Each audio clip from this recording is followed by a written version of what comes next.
Right now, Israeli forces are surrounding Gaza's second largest city as they hunt for Hamas terrorists inside. The IDF says it's striking Hamas both above and below ground with combined strikes from land, air, and sea. Here with an update is Major Doron Spielman, spokesperson for the IDF. Major, thank you for joining us. What can you tell us at this hour about operations and how things are progressing against the Hamas leadership? Thank you for having me, Brett. Well, as we can see, the IDF currently is operating in southern Gaza in the area of Khan Yunis. Khan Yunis is the major Hamas stronghold in southern Gaza. It's one of the main locations from which those Hamas terrorists initiated that massacre on October 7th. After they initiated the massacre, they dragged back hostages to the area and are deeply embedded inside the civilian population like they are in northern Gaza. We are striking with combined forces from the land, from air, targeting terror tunnels. We've uncovered up till now 800 terror tunnels. I mean, not 5, not 10, 800 terror tunnels have been identified. 500 of them have been destroyed. And our troops are fighting in face-to-face combat with these Hamas terrorists. They're coming around from corners. They're shooting from civilian structures. And we're managing to eliminate them and deal with that terror infrastructure so that October 7th can't happen again. Major, thank you very much for joining us. This is Sandra here. We continue to cover what we are learning about the atrocities towards women Hamas has been committing to Israeli women.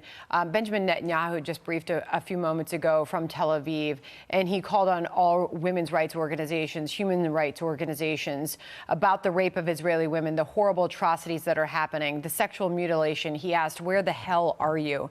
I want to ask you about this because we are obviously left wondering about the remaining hostages, any American women hostages, any female hostages in general.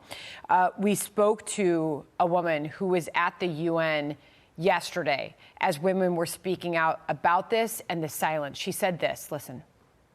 What happened to Israeli women, the rape, the torture, the mutilation, it's unhuman, it's crimes against humanity.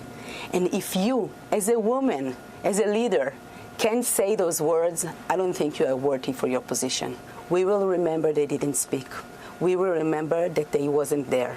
As this is happening, can you give us any further updates on the ongoing hostage situation and what we might learn in the coming hours and days, Major?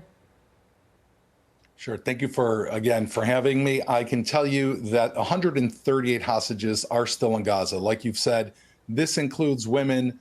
This includes small children. The thought of Hamas having their hands on any of our hostages is horrific, especially Israel's such a small country. We feel like these are our daughters and sons and children. And there is a grotesque double standard taking place throughout the world. I mean, it's very clear what everyone thinks the IDF's responsibility is, and we know our responsibility is to defend our civilians and to destroy Hamas and try not to kill Gazan civilians. I think the big question coming out, and it also appeals to, I think applies to what you're saying, is what is Hamas's responsibility?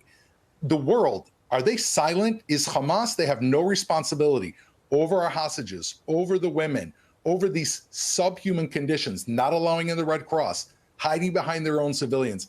If we don't put the absolute responsibility at their feet, then we're abandoning not only our hostages, we're abandoning the people of Gaza. This has to change, and it's across the board. Hamas is responsible for every element here of this tragedy.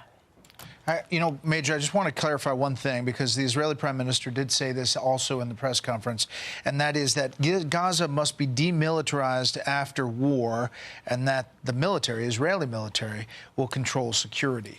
I guess there are a lot of people who look at that and say, how long does that last? And is that like a never-ending military occupation of Gaza?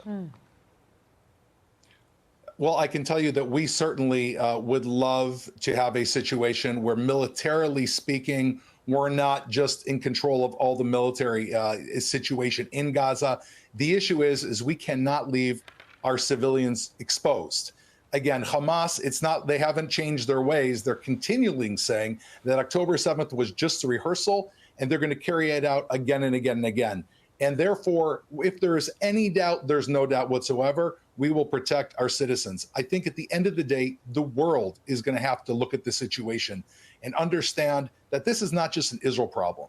This is not just a problem of Hamas terrorists who may want to go other people throughout the world.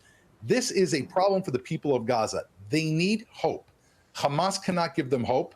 And therefore, the end all game here is going to have to be something that encourages them to build Gaza into Singapore and not build Gaza into an underground terror network. And that's why terrorists cannot be in charge of Gaza, not now and not in the future.